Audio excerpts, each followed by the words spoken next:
Hello everyone. अब हम discuss करने जा रहे हैं हमारे नेक्स्ट अमेंडमेंट्स जो है रिटर्न्स के चैप्टर में। ठीक है, हमारे नेक्स्ट अमेंडमेंट जो हुए हैं रिटर्न्स के चैप्टर में। और देखो, ये है आईसीआई की अमेंडमेंट बुक। यहाँ एक अमेंडमेंट हुआ है, एक अमेंडमेंट पहला वाला, कि कौन सी सिचुएशन में डी बार किया जाता है। आप अपनी जीएसटीआर वन फाइल नहीं कर सकते। एक, ठीक है, तो उसमें एक आया है ई, और ये क्लॉज एफ। देखते हैं हम वो क्या है। और दूसरा एक नया रूल हमको पढ़ना है 88 डी। बस दो अमेंडमेंट हुए हैं। अब ये अमेंडमेंट एक्सप्लेन करने से पहले मैं आपको कुछ एक्सप्लेन करना चाहूंगा। पहले हम बात कर लेते हैं रूल 88 सी। सुन लो पहले क्या है रूल 88 सी। ये अमेंडमेंट नहीं है इसमें, बट हम इसका डिस्कशन कर लेते हैं रूल 88 सी, बिकॉज बहुत जगह पर मॉड्यूल में रूल 88 सी दिखेगा तुमको और थोड़ा कॉम्प्लिकेटेड लगता रहेगा। तो रूल 88 सी बात करते हैं, फिर हम बात करते हैं रूल 88 डी जो अमेंडमेंट है। ठीक है, सेकेंड वाला ये। और इसके बाद हम बात करते हैं the cases in which a person is not allowed to file GSTR one, मतलब हमारा पहला वाला अमेंडमेंट। Understood everyone? अंडरस्टूड? हम क्या फ्लो में डिस्कशन करने जा रहे हैं। पहले हम रूल 88, अच्छा ये हम क्यों रूल 88 सी कर रहे हैं डिस्कशन। आप देखो पॉइंट नंबर 3 वो रूल 88 सी पर बात करता है, एंड पॉइंट नंबर 4 देखो रूल 88 डी। भाई कुछ समझ में आ रहा है? जो तुम्हारा पहला अमेंडमेंट है ना, पहला अमेंडमेंट, इसमें देखो यहाँ पर जो है रूल 88 सी और डी भी कवर्ड है। पहले हम एक काम करो, ना समझाओ तो कुछ नहीं, हम सुनते रहते हैं। पहले इधर देखो रूल 88 सी।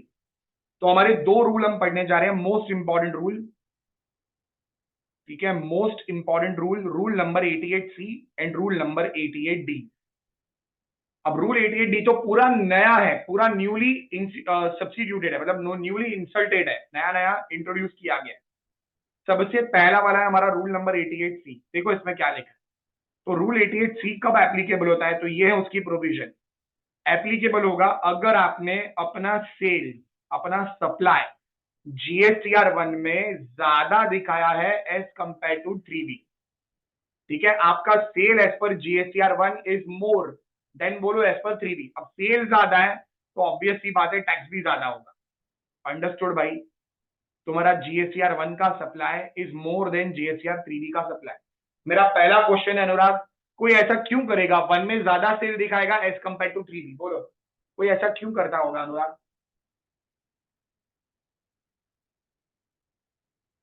क्योंकि जीएसटीआर वन जब आप फाइल करोगे, सामने वाले को बोलो उससे 2B में आईटीसी मिलेगी, तो लोग क्या करते हैं, वन में ज्यादा से ज्यादा अमाउंट दिखाना चाहेंगे।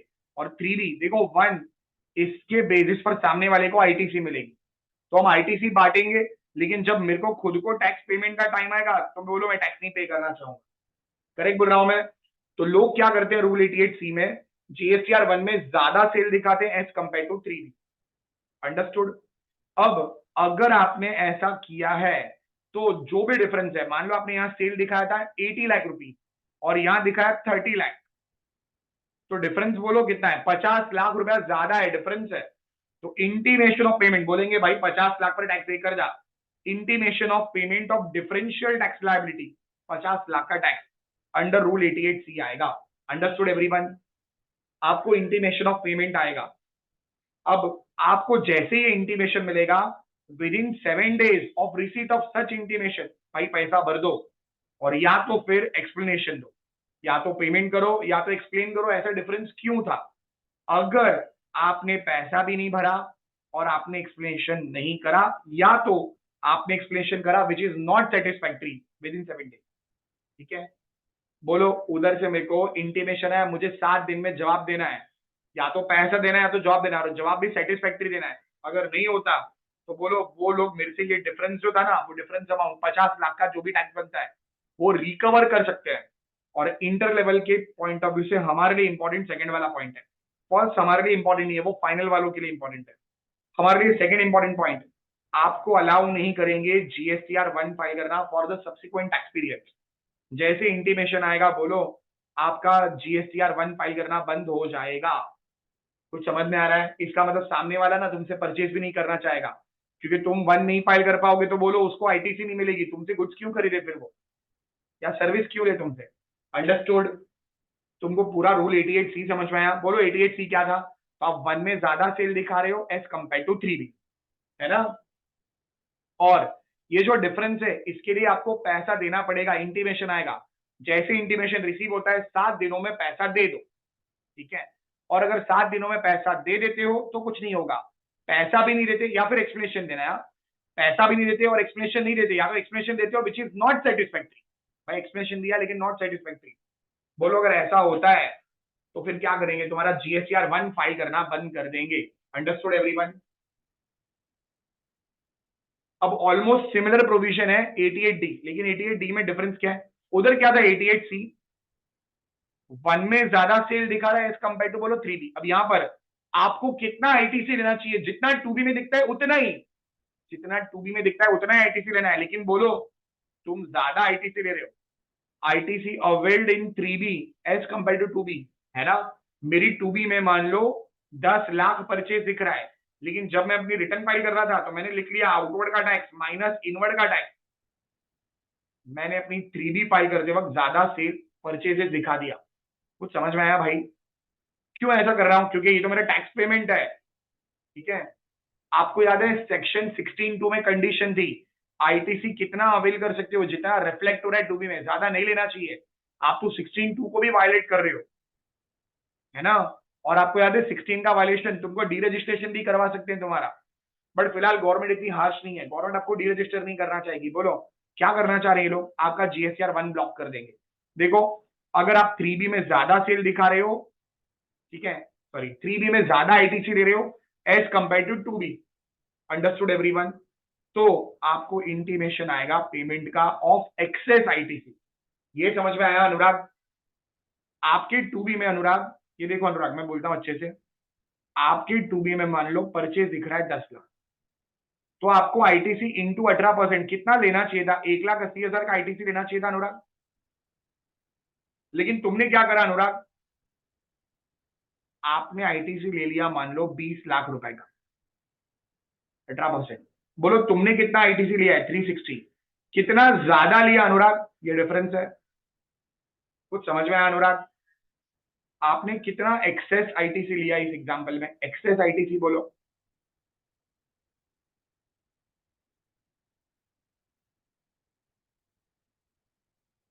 हाँ बोलो अनुराग, एक्सेस आईटीसी कितना लिया था, 180, ठीक है, जो भी एक्सेस आईटीसी थी। आपको उसका इंटीमेशन आएगा पेमेंट करने के लिए, excess ITC availed under rule 88D।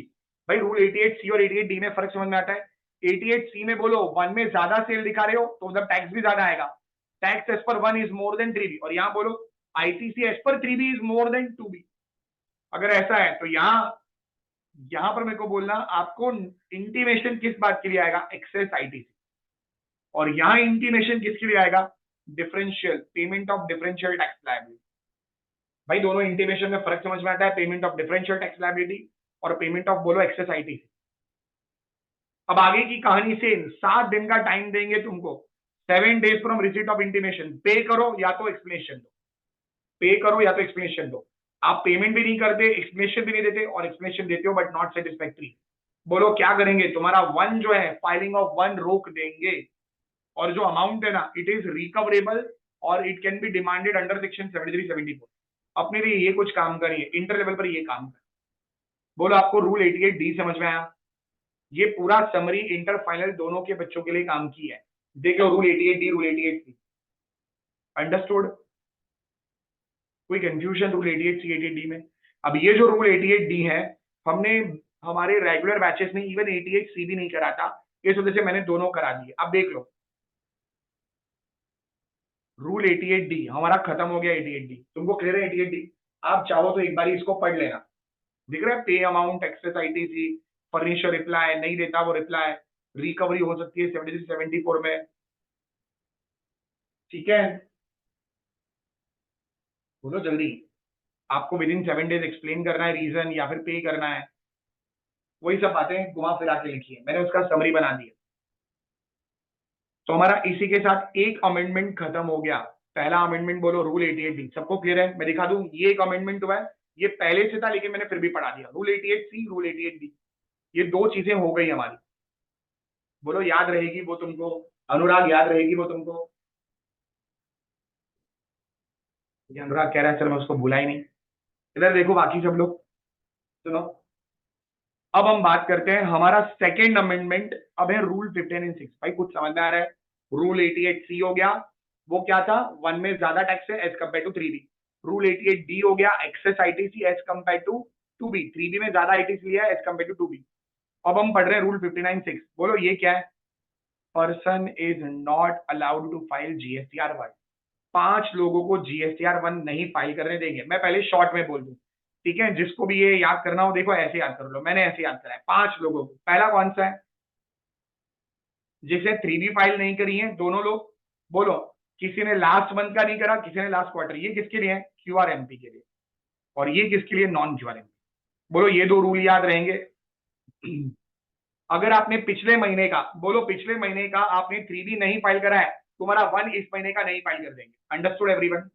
Allow नहीं करेंगे 1 फाइल करना। और अगर आप QRMP वाले हो, उसको तो क्वार्टरली करना है भाई। उसमें IFF का ऑप्शन 1 के ऑप्शन के साथ था। 3B में तो हमेशा क्वार्टरली करना है। याद है 22 और 24 डेट हुआ करता था QRMP। तो बोलो QRMP, नॉन QRMP? कोई कंफ्यूजन किसी को? आप लास्ट मंथ या लास्ट क्वार्टर का 3B नहीं फाइल करोगे तो तुम्हारा ये फाइल करना ब्लॉक कर देंगे। और किसी को याद है 6 महीने का नहीं करेगा ना तो डी रजिस्ट्रेशन कर देंगे। ये 2 क्वार्टर का नहीं करेगा ना तो डी रजिस्ट्रेशन कर देंगे। याद आ रहा है सब कुछ? सेक्शन 29। फिलहाल तो बोलो ये दोनों याद रहेंगे। उसके अलावा आप 3 वायलेशन करते हो, रूल 88C, रूल 88D और रूल 10। याद रहेंगे तीनों? बस ये 5 है। उसमें से हम ये अभी अभी पढ़ चुके हैं। बोलो क्या है वायलेशन ऑफ 88C और वायलेशन ऑफ 88D? आपको टाइम दिया था 7 दिन के अंदर पेमेंट करना या तो एक्सप्लेनेशन देना, वो भी सेटिस्फैक्ट्री। तुम कुछ नहीं करते तो तुम्हारा 1 फाइल करने नहीं देंगे। याद आया कुछ? बोलो फटाफट। तो देखो हमारी क्या क्या बात हुई है, एक बार मेरे को बताना। बताना जल्दी से क्या क्या था। रूल 88C क्या था? 1 में ज्यादा टैक्स है एज कंपेयर टू, बोलो फटाफट, 1 में ज्यादा टैक्स है एज कंपेयर टू 3B। और दूसरा क्या था? 88D क्या था? एक्सेस आईटीसी ले रहे हो इन 3B as compared to 2B। भाई ये याद है? दोनों ही केस में 7 दिन का टाइम देंगे। इधर डिफरेंशियल टैक्स देना है, इधर एक्सेस आईटीसी देनी है 88C 88D। और अगर आप 7 दिनों में जो भी पेमेंट है या एक्सप्लेनेशन देना था नहीं करते हो, कुछ भी वायलेट कर रहे हो, तो तुम्हारा 59 के हिसाब से बोलो GSTR1 फाइल करने नहीं देंगे। और जिसने रिटर्न नहीं फाइल करी पिछले महीने की या पिछले क्वार्टर की, जो भी प्रोविजन एप्लीकेबल है, उसके लिए भी बोलो क्या कर देंगे? GSTR1 फाइल करना बंद कर देंगे, ब्लॉक कर देंगे। अंडरस्टूड? भाई तुमको ये क्लियर है रूल 59(6)? कोई कंफ्यूजन किसी को? बोलो जल्दी से। अच्छा, और वायलेशन ऑफ रूल 10A। अब रूल 10A के अंदर अमेंडमेंट हुआ है। सुन लो कान खोल के क्या बोल रहा हूं। रूल 10A में अमेंडमेंट हुआ है। अब वो अमेंडमेंट क्या है तो वो हमने डिस्कस करा है रजिस्ट्रेशन चैप्टर के साथ साथ, ठीक है? जिसका वीडियो अब में अपलोड हो जाएगा कुछ ही दिनों में, ठीक है? तो इस पर मैं बात नहीं कर रहा क्या अमेंडमेंट है, उस टाइम पर हम बात कर लेंगे रूल 10A। ठीक है? आपको याद हो रूल 10A था बैंक डिटेल फर्निश करना। तो एक टाइम लिमिट जो है वो चेंज कर दी गई है। उस टाइम के अंदर, उस टाइम लिमिट के अंदर आपको क्या करना है? आपको आरसी मिलेगी उसके 30 दिनों के अंदर अंदर, बोलो क्या करना है? बैंक डिटेल देनी है जीएसटी डिपार्टमेंट को, ठीक है? पहले टाइम लिमिट कुछ और थी, इसी वजह से मैंने रेगुलर बैचेस में रूल 10A का टाइम लिमिट नहीं बोला था। आपको याद है रूल 10A? आप बैंक के पास जाओगे तो वो लोग कहते थे पहले जीएसटी नंबर लेकर आओ, जीएसटी वालों के पास जाते वो लोग कहते बैंक डिटेल लेकर आओ। तो जीएसटी डिपार्टमेंट ने क्या बोला? हम आपको जीएसटी नंबर देते हैं, आप जाकर बैंक में बैंक अकाउंट खोल लो, बैंक वाले बैंक अकाउंट देंगे, वो बैंक डिटेल फर्निश करो। To furnish bank detail within 3 days from the date of RC. ये था रूल 10। भाई अंडरस्टूड? अगर आप नहीं फर्निश करते तो बोलो तुम्हारा GSTR1 फाइल करने नहीं देंगे। ये 5 चीजें समझ में आती हैं? तो देख लो हमारी क्या क्या बात हुई है। रूल 88D जल्दी से बोलो, कोई कंफ्यूजन है इसमें? अनुराग अंडरस्टूड रूल 88D? ये अमेंडमेंट है एक। रूल 88C पहले से था लेकिन मैंने रिवाइज करवा दिया। अंडरस्टूड? ठीक है। उसके बाद अब ये पढ़ते हैं हम रूल 59(6). इधर 2 अमेंडमेंट है। पहले, अब हमारा शॉर्ट में हो गया, बोलो पहला, registered person not filed 3B for a preceding month, registered person not filed 3B for the preceding quarter. ठीक है? टैक्स पीरियड मतलब उसका क्वार्टर होता है। बोलो पहले दोनों में कोई कंफ्यूजन है? मैंने शॉर्ट में तो बोली थी। अंडरस्टूड? अब registered person does not pay tax, does not provide explanation और provide explanation which is dissatisfactory in pursuance of intimation of payment. बोलो, वो जवाब ही नहीं देता, या फिर जवाब देता तो सेटिस्फैक्ट्री नहीं है, या फिर बोलो पे टैक्स में नहीं करता, it's a violation of rule 88। भाई 1 2 3 क्लियर है? और मैंने रूल 88 सी एक्सप्लेन किया, याद है रूल 88 सी क्या था? उसके बाद रूल 88 डी बोलो, ये अमेंडमेंट है, ये नया नया ऐड हुआ है।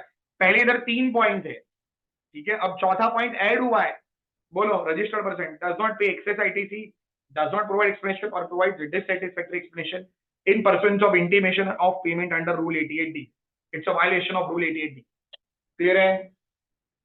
और आखिरी बोलो, violation of rule 10 does not provide bank details, bank detail देनी है, ठीक है, किसको देनी है bank? Does not provide bank details to, बोलो, to GST department, to GST department.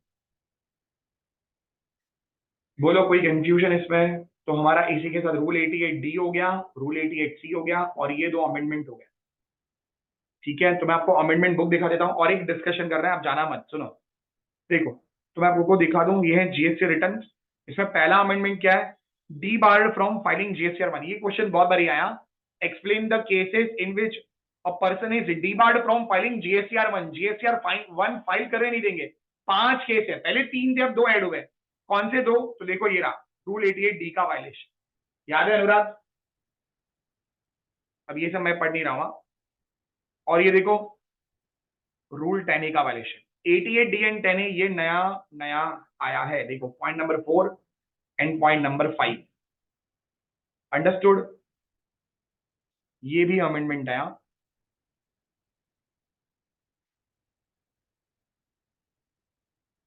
Understood everyone? और बाकी 3 पहले थे। अच्छा, और जिसको शॉर्ट में याद करना, देखो पहले ये शॉर्ट में, ये जो है ना, ये वाले याद कर लो, इधर जो लिखे है ना, ये सब, ये, तो आगे वाला प्रोविजन याद करना इजी हो जाएगा। लास्ट मंथ का 3 भी नहीं करा, लास्ट क्वार्टर का 3 भी नहीं करा। ये रूल है फॉर क्यूआर एमपी, और ये वाला रूल है फॉर नॉन क्यूआर एमपी। और बोलो वायलेशन 88 सी, 88 डी और 10, याद रहेगा? अच्छा, तो वैसे हमने बात क्या क्या करी इस लेक्चर में, पर्टिकुलर सेशन में? 88 डी पर बात करी हमने, 88 सी पर बात करी, और तीसरा रूल 59(6), रूल 59(6), 3।